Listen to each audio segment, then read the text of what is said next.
There were all sorts of movements and factions and parties and people saying, maybe this is what we ought to do to make the kingdom of God come. Or maybe all we should do is stay quiet and pray.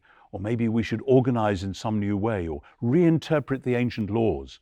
So there were revolutionary movements, some of them not far from here, before the time of Jesus and after the time of Jesus. Galilee was a place where revolutions could bubble up quite easily and get quite hot.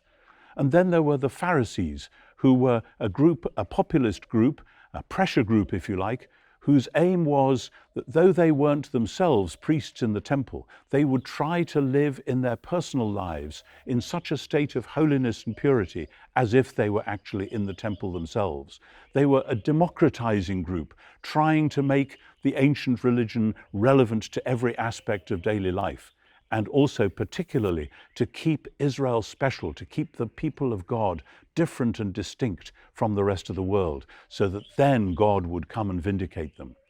Then there were, of course, the Sadducees. You wouldn't hear so much about them here in Galilee because they were the aristocracy largely based in Jerusalem, from which the chief priests would be drawn. And there were other movements like the Essenes. We know of the Dead Sea Scrolls found at Qumran that seem to represent a collection of Essene writings of people who are praying and waiting for God to act and ready to play their part if and when that happened. So it was in a place like this that Jesus of Nazareth started some of his public teaching. He went around all the villages, but this was his home, and he would come here and Sabbath by Sabbath, he would be either teaching or discussing or debating, and he would be talking about the kingdom of God.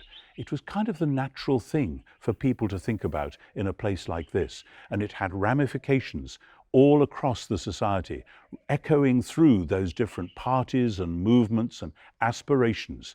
But Jesus had a different dream, and that was why he spent so much time explaining it.